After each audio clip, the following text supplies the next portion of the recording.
What's up everyone, welcome back to the channel. और elasticity of demand की theory portion हम लोग complete कर चुके हैं। आज हम लोग आगे बढ़ने वाले हैं और न्यूमेरिकल पोर्शन डिस्कस करने वाले हैं कि किस तरीके से इलास्टिसिटी ऑफ डिमांड के न्यूमेरिकल्स करे जाते हैं।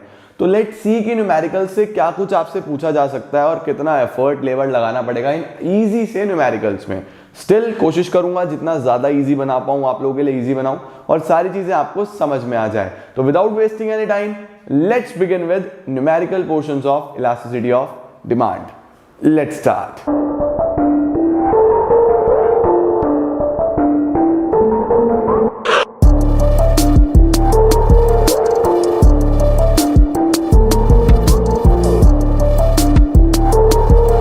अब मेरे साथ साथ आप लोग हेडिंग डाल लीजिए इलास्टिसिटी ऑफ डिमांड। हम लोग अब स्टार्ट करने वाले हैं इसका कैलकुलेशन कि इलास्टिसिटी कैलकुलेट कैसे करी जाएगी। तो इसको कैलकुलेट करने के लिए आपके पास जो फॉर्मूलाज हैं वो दो पार्ट्स में डिवाइडेड हैं। हमारे पास दो पार्ट्स हैं इसके। एक है हमारे पास परसेंटेज मेथड। सबसे पहले फॉर्मूला ही लिख लीजिए जल्दी से। उसके बाद आता है आपके पास प्रोपोर्शनेट मेथड। तो एक लेना है परसेंटेज और एक लेना है प्रोपोर्शनेट मेथड। ठीक है, इलास्टिसिटी ऑफ डिमांड को ईडी लिख रहा हूं, percentage change in quantity demanded divide by percentage change in price. अगर परसेंटेज मेथड से निकालना हो तो percentage change in quantity demanded divide by percentage change in price. Percentage change in quantity demanded कैसे निकलेगा? Delta Q upon Q into 100। Triangle क्या signify करता है? डेल्टा। क्या होता है अभी समझाता हूं। फिर परसेंटेज चेंज इन प्राइस कैसे निकलेगा? Delta P upon P into 100। ये तो लिखना ही है। इसके बाद इधर प्रोपोर्शनेट मेथड में ईडी का फॉर्मूला लिखो, delta Q upon Q into P upon delta P. Delta Q upon Q into P upon delta P. Delta Q कैसे निकलता है? Q1 minus Q. और डेल्टा पी कैसे कैलकुलेट होगा? P1 minus P. Q1 minus Q और delta P कैसे आएगा? P1 minus P. तो इस तरीके से आप लोग निकालते हो। 1 क्या सिग्निफाई करता है? 1 सिग्निफाई करता है न्यू वैल्यू। क्या है न्यू वैल्यू का मतलब? ये सब हम लोग डिस्कस करते हैं। सबसे पहले हम लोग इस तरीके से फॉर्मूलाज नोट डाउन कर लेंगे। ये डेल्टा क्यू कैसे निकलेगा? Q1 minus Q. Delta P कैसे निकलेगा? P1 minus P. अब इन दोनों ही फॉर्मूलाज से हम लोग एक क्वेश्चन ट्राई कर लेते हैं। आपको एकदम से पूरे के पूरे टॉपिक में क्लैरिटी आ जाएगी। किस तरीके से आपको इसका एग्जाम्पल दिया होता है? इस तरीके से दिया होगा, if price of a commodity, अगर प्राइस ऑफ अ कमोडिटी है फॉल्स फ्रॉम 10 to 8, अगर प्राइस 10 से 8 हो जाता है, प्राइस कम हो रहा है तो डिमांड बढ़ेगा। Inverse relationship. तो अगर प्राइस कम हो रहा है, demand rises from 4 to 5 units. Demand बढ़ जाता है, 4 से 5 यूनिट्स हो जाता है। Calculate elasticity of demand. देखो क्या कहा गया। इसने बोला अगर प्राइस हमारा 10 से 8 हो रहा है तो डिमांड 4 से 5 हो रहा है। इलास्टिसिटी निकाल के दिखाओ। तो आप लोगों को मैंने क्या लिखवाया कि P1 होता है नया वैल्यू। ठीक है, तो नया का मतलब हो गया, देखो जैसे प्राइस 10 से 8 हुआ तो P को लेना 10, P1 को लो 8। 10 से अगर 8 हुआ तो नया वैल्यू 8 है ना, तो P1 8। ठीक है, क्वांटिटी पहले कितनी थी? Q4। अब न्यू वैल्यू कितना है? 5। राइट, ओल्ड वैल्यू वैसे ही लिखो, न्यू को 1 से डिनोट कर दो।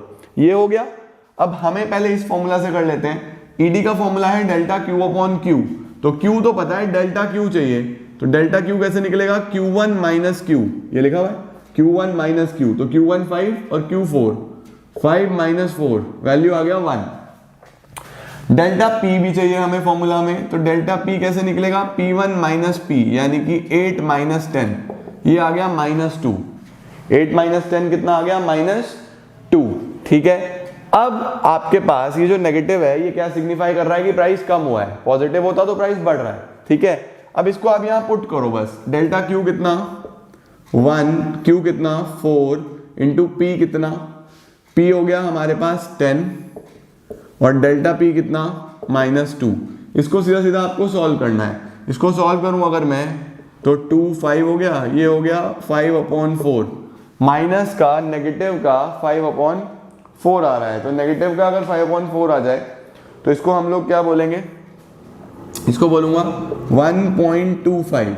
ठीक है, ये जो नेगेटिव है इसको ब्रैकेट में कर देना और एक नोट डाल देना, negative sign signifies inverse relationship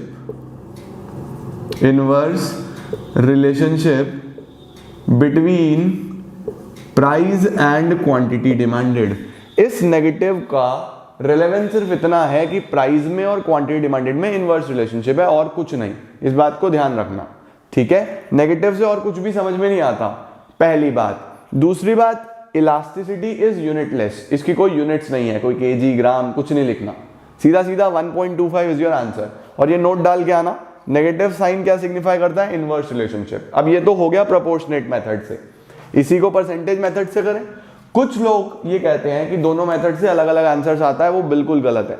आप कोई भी मेथड यूज करो, आंसर विल बी सेम। ठीक है, आओ जस्टिफाई करते हैं इसको। अगर परसेंटेज मेथड से करूं तो मुझे चाहिए percentage change in quantity demanded divide by percentage change in price. उसके लिए परसेंटेज चेंज इन क्वांटिटी कैसे निकलेगा, delta Q upon Q into 100। तो डेल्टा क्यू कितना 1 और क्यू कितना 4 इंटू 100, तो ये तो आ गया 25%। ठीक है, percentage change in price delta P upon P, delta P है -2, पी है 10 इंटू 100। ठीक हो गया, ये हमारे पास आ जाएगा बेसिकली 20%। ये कितना आ जाएगा हमारे पास 20%, तो ये 25 और ये 20, तो percentage change in QD is 25 and percentage change in price is 20। फिर से वही वैल्यू आ गया यहाँ से 5/4 यानी कि 1.25। यहाँ पे भी अगर आप चाहो तो नेगेटिव दिखा सकते हो, नीचे नोट क्या लिख के आओगे, negative sign signifies inverse relationship between price and quantity demanded. ठीक हो गया, इस तरीके से इधर भी 1.25 इधर भी 1.25। सिंपल से क्वेश्चन आते हैं इलास्टिसिटी के। आज मैं आप लोगों को वैसे भी फॉर्मूलाज लिखवा के बेसिक समझा रहा हूं, अगली क्लास में मुझे अगर नीड लगी तो मैं आपको कुछ एडवांस क्वेश्चंस और कराऊंगा। फिलहाल बेसिक्स लो, इसका आप लोग जल्दी से स्क्रीनशॉट ले लो। अब एक न्यूमेरिकल और कराता हूं आपके रेफरेंस के लिए, जल्दी से नोट डाउन करेंगे हम लोग। एग्जाम्पल नंबर 2, एग्जाम्पल नंबर 2 में आपको लिखना है when price rises from 8 to 10, when, इस बार प्राइस को बढ़ा लो, राइजेस फ्रॉम 8 to 10, प्राइस बढ़ रहा है, तो demand falls from 5 to 4 units. जब प्राइस राइज हो रहा है 8 से 10, तो डिमांड उस केस पे फॉल हो रहा है 5 to 4। कैलकुलेट ईडी, आपको ईडी करना है कैलकुलेट। ठीक है, तो सबसे पहले परसेंटेज मेथड से करते हैं, आ जाओ जी। परसेंटेज मेथड से ईडी का फॉर्मूला क्या लिखूंगा, delta Q upon Q into P upon delta P. ठीक है, डेल्टा क्यू कैसे निकलेगा, Q1 माइनस क्यू, और डेल्टा पी कैसे निकलेगा, P1 माइनस पी। चलिए सबसे पहले प्राइस P8 था, नया प्राइस P1 10 हो गया, Q5 था, नया क्वांटिटी Q1 4 हो गया, delta P is 10 minus 8 2, delta Q is 4 minus 5 minus 1। ठीक है ना, Q1 माइनस Q है ना, तो 4 माइनस 5 माइनस 1, सीधा सीधा पुट कर दें डेल्टा क्यू अपॉन क्यू, तो डेल्टा क्यू इज -1, क्यू कितना 5, पी कितना 8, डेल्टा पी कितना 2, तो दिस इज बेसिकली माइनस का 8 अपॉन 10 यानी कि नेगेटिव का 0.8। नीचे नोट क्या डाल के आओगे, negative sign signify inverse relationship between price and quantity demanded. बस, और इस नेगेटिव का कोई रिलेवेंस नहीं है, इलास्टिसिटी नेगेटिव नहीं होती, ठीक है। इलास्टिसिटी 0 से इन्फिनिटी के बीच में घूमता रहता है, पता है ना आपको। तो ये नेगेटिव सिर्फ क्या सिग्निफाई कर रहा है, इनवर्स रिलेशनशिप। परसेंटेज मेथड से कर लो, ED is equal to percentage change in quantity demanded divide by percentage change in price. Percentage change in quantity demanded कैसे निकलेगा, delta Q upon Q into 100। तो डेल्टा Q कितना है, -1 upon Q कितना है, 5 इंटू 100। तो 100 अपॉन 5 इज 20%। और percentage change in price कितना है, delta P upon P into 100।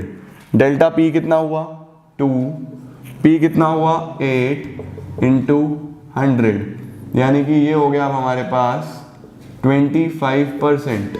तो delta Q upon Q percentage change in quantity demanded is 20% and this is 25%। तो 20 अपॉन 25 इज अगेन 0.8, ये नेगेटिव लगा देना। और क्या मेंशन करना, negative sign signify inverse relationship between price and quantity demanded. तो इस तरीके से आपके पास बेसिक न्यूमेरिकल्स हो जाते हैं परसेंटेज के और प्रोपोर्शनेट मेथड के when it comes to elasticity of demand. एक इसके अंदर और न्यूमेरिकल्स होते हैं जिसमें आपको कुछ अलग चीजें निकालने को कहता है, यानी कि एडवांस लेवल न्यूमेरिकल्स। वो हम लोग करेंगे नेक्स्ट क्लास में, और वो लास्ट क्लास होगा इलास्टिसिटी का। तब तक आप लोग ये सारे प्रैक्टिस कर लो, इस तरीके के बेसिक क्वेश्चंस आपके जो बुक में है वो प्रैक्टिस कर लो। फॉर्मूलाज मैंने आपको अच्छे से समझा ही दिए।